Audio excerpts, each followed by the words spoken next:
नमस्कार। आज एक ऐसी अफवाह का सच सामने लाएंगे जो कंस्ट्रक्शन मार्केट में आग की तरह फैली हुई है। अफवाह क्या है कि नए कानून और स्मार्ट सॉफ्टवेयर्स के आते ही स्ट्रक्चरल इंजीनियर्स का काम खत्म। लेकिन क्या सच में ऐसा है? चलिए बिल्कुल आसान भाषा में, बिल्कुल स्टेप बाय स्टेप इस पूरे चक्कर को समझते हैं ताकि एक 5वीं क्लास का बच्चा भी इस लॉजिक को पकड़ ले। सबसे पहले इस सबसे बड़ी गलतफहमी को ही पकड़ते हैं। मार्केट में हल्ला है कि बिहार बिल्डिंग बायलॉ 2026 आने के बाद अब सारा का सारा काम सिर्फ और सिर्फ आर्किटेक्ट्स अकेले ही कर लेंगे, इंजीनियर्स की तो अब जरूरत ही नहीं पड़ेगी। पर जरा सोचिए, क्या बिल्डिंग्स बनाने का इतना पुराना और टेस्टेड तरीका रातों रात एक दिन में बदल सकता है? बिल्कुल नहीं।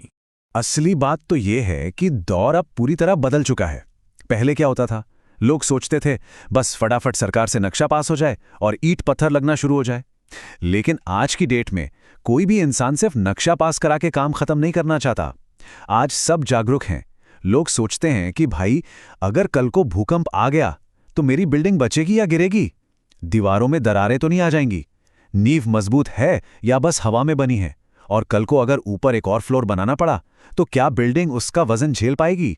अब सबसे पहली प्रायोरिटी सिर्फ और सिर्फ एक है, और वो है पुख्ता सुरक्षा। तो यहां से इस चर्चा का पहला बड़ा मुद्दा निकल कर आता है, ब्यूटी वर्सेस स्ट्रेंथ, यानी खूबसूरती बनाम मजबूती। आइए इस फर्क को क्लियर करते हैं। देखिए, एक तरफ होते हैं हमारे आर्किटेक्ट्स। इनका काम है बिल्डिंग को प्लान करना, उसका विजुअल लुक तैयार करना। कमरे कहाँ होंगे, हवा और रोशनी कहाँ से आएगी, बिल्डिंग बाहर से कितनी आलीशान दिखेगी, ये सब उनका डिपार्टमेंट है। पर दूसरी तरफ एक स्ट्रक्चरल इंजीनियर किसी छुपे हुए कवच की तरह काम करता है।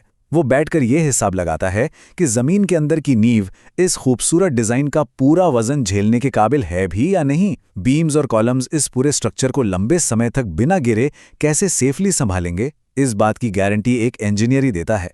इसे ना एक बहुत ही मस्त और आसान एग्जाम्पल से समझते हैं। एक कार के बारे में सोचिए। कार बाहर से चमचमाती हुई बेहद स्टाइलिश और आकर्षक हो सकती है, ठीक एक आर्किटेक्ट के बनाए हुए शानदार डिजाइन की तरह। लेकिन अगर उस कार के अंदर का इंजन ही खराब हो या उसके सेफ्टी ब्रेक्स ही काम ना करें तो क्या होगा? सीधी सी बात है, एक भयंकर एक्सीडेंट। ठीक वैसे ही एक बिल्डिंग चाहे कितनी भी सुंदर क्यों ना हो, उसकी औकात और उसकी ताकत उसके इंजन यानी उसके स्ट्रक्चरल कोर में होती है। और इस इंजन को फेल होने से बचाने का काम स्ट्रक्चरल इंजीनियर का ही होता है। अब आते हैं इस विश्लेषण के दूसरे सबसे दिलचस्प हिस्से पर, सॉफ्टवेयर बनाम इंसानी अनुभव। क्या सच में एआई और मशीन्स इंसानों को रिप्लेस कर देंगी? यहां एक कड़वी सच्चाई समझनी बहुत जरूरी है। हाँ, सॉफ्टवेयर बड़े से बड़ा हिसाब किताब सेकंड्स में कर सकता है। कॉम्प्लेक्स कैलकुलेशंस में मशीन हमेशा आगे है। पर कंस्ट्रक्शन का असली खेल सिर्फ और सिर्फ हिसाब का तो नहीं होता ना।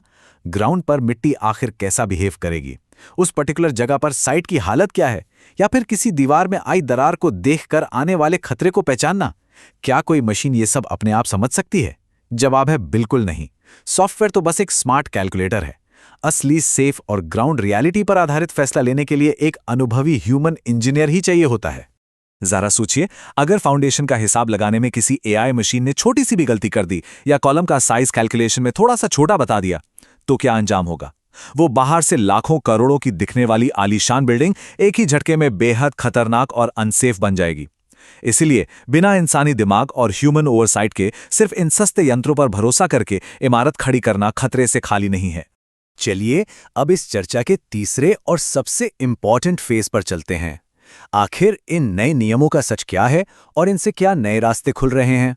अफवाहों से हटकर असलियत तो यह है कि 2026 के इन नए नियमों में सुरक्षा को सबसे ऊपर यानी टॉप प्रायोरिटी पर रखा गया है। खास करके जो ऊंची बिल्डिंग्स होती हैं, हाई राइजेस, वहां रिस्क फैक्टर सबसे ज्यादा होता है। इसीलिए रिस्क मैनेजमेंट के कानून और भी सख्त कर दिए गए हैं।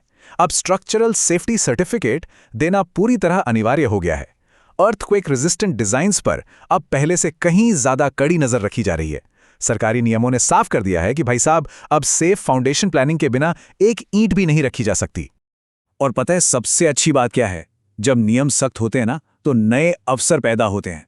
इन नए कानूनों के आने से स्ट्रक्चरल इंजीनियर्स के लिए तो ढेरों नई और कमाल की फील्ड्स खुलने वाली हैं। जैसे पुरानी बिल्डिंग्स का स्ट्रक्चरल ऑडिट करना, कमजोर इमारतों को रेट्रोफिटिंग करके वापस मजबूत बनाना, या हाई राइज बिल्डिंग्स के डिजाइन्स की स्ट्रिक्टली प्रूफ चेकिंग करना। ये सारी फील्ड्स आने वाले टाइम में बूम करने वाली हैं। तो भाई साहब उनका काम खत्म कहाँ हो रहा है, वो तो पहले से भी कहीं ज्यादा क्रिटिकल हो रहा है।